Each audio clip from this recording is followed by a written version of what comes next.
What's good, YouTube? It's your boys, Too Something, back at you with the video. First off, I want to say, hope everybody had a very happy Thanksgiving, happy holidays. Hope everybody was safe. Hope everybody had that good food in their belly and their system, because I know I did. My brother know how to cook, you know what I'm saying? But as you can see by the title, we're talking about the college football playoff rankings earlier on this week. And I wanted to do it earlier, but the holidays, I wanted to get it out the way after Thanksgiving, spend time with my family. So here I am. I'm not going to take up too much of your time today, guys. Just want to get my quick little thoughts and a couple notes heading into this weekend, I should say, of college football. So you already know what I'm about to say. Subscribe button, hit the notification bell, like the video if you enjoy, and comment down below your thoughts on anything that goes on. Without further ado, straight to the video. So first off, the college football playoff rankings. So with the college football playoff committee, they have a bunch of people in the room from all over the country and decide who's in the top 6. You have the top 4 playing in the 2 semifinals, and then the winners of those meet up in a national title game. Fair enough. Then you have the 2 teams on the outside looking in, just in case one of those teams, loses and they jump the gun and get that spot. So with this week, the first top 6 were Alabama coming in at 1, Notre Dame at 2, Clemson at 3, Ohio State at 4, and then followed by Texas A&M and the Florida Gators. Now, first off, wanted to say, Alabama, they've been legit all year. I'm cool with that. Notre Dame, they beat Clemson. They've been looking solid. They have a game going on right now, actually, so hopefully, against North Carolina. Hopefully they can, for their chances, they can stay undefeated and get the momentum going and stay in that playoff spot. Number 3, Clemson, and then rounding out the top 4, Ohio State. Now, I'm a Buckeye, yes, but I'm not biased with this. So, do I think Ohio State should be below Clemson? No. Let's get that right. I do believe Ohio State should be above Clemson. Now, I said this because Clemson lost a game against Notre Dame earlier in the year. They lost an overtime game. It was a great game without their star quarterback, Trevor Lawrence.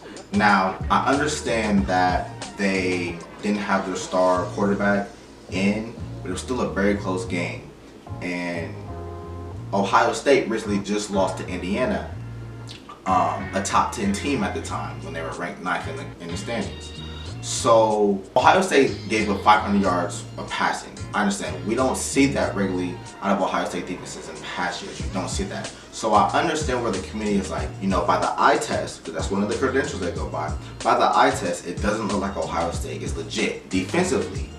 And I understand that. But when you go to Clemson and you look at them, what have they really done? The ACC is not normally a powerhouse conference.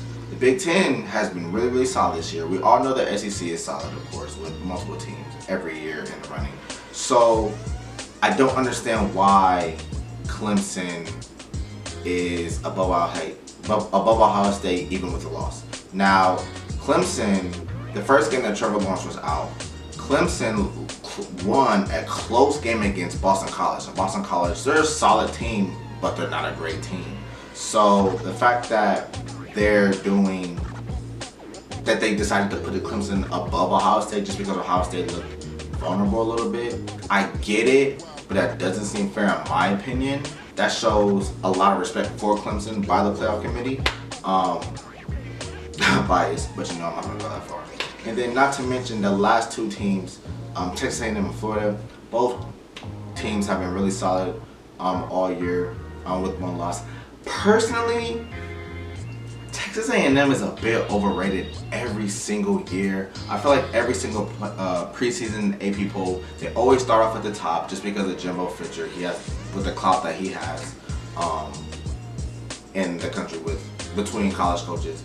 And they're not really they always have a couple games where they lose 2 or 3 losses. But they've been proving me wrong, so they're doing legit this season. In Florida, they're pretty solid. They have 1 loss as well. It's going to be interesting to see within that SEC race. Are they going to be able to get 2 teams in?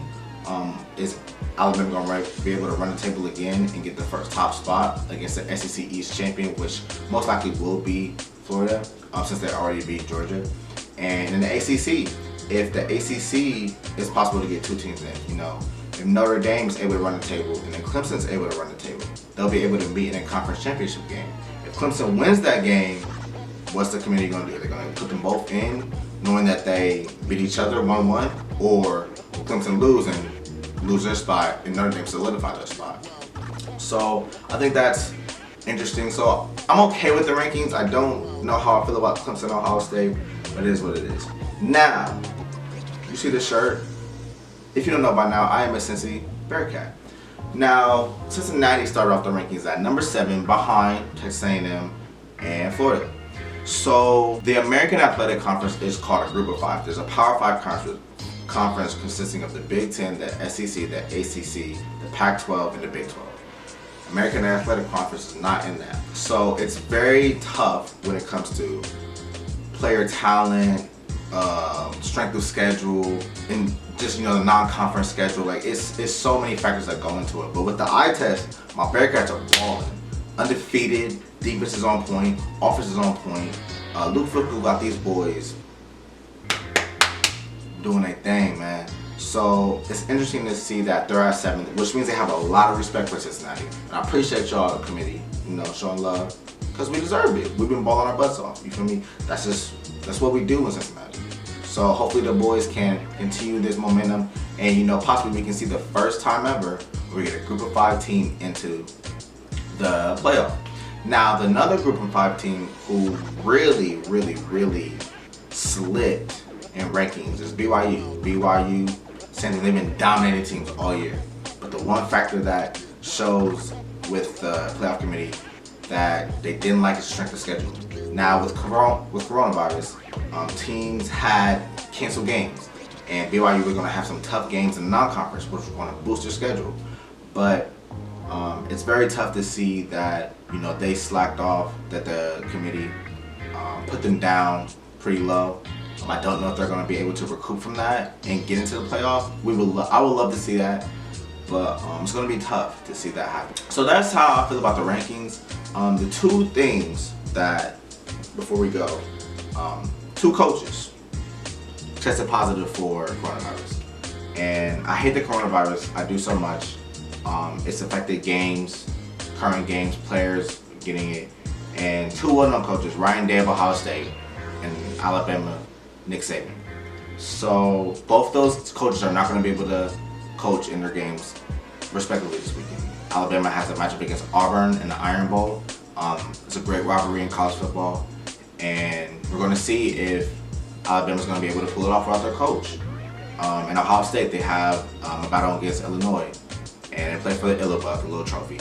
So it's going to be interesting to see if Ohio State is going to be able to do their best without Ryan Day. Hopefully both teams get a dub. Our Buckeyes, hopefully they get a dub. Hopefully everybody's staying safe. And yeah, man, if you enjoyed the video, give me a thumbs up, hit the notification bell so you're up to date with any content that I drop. And comment down below your thoughts on the season.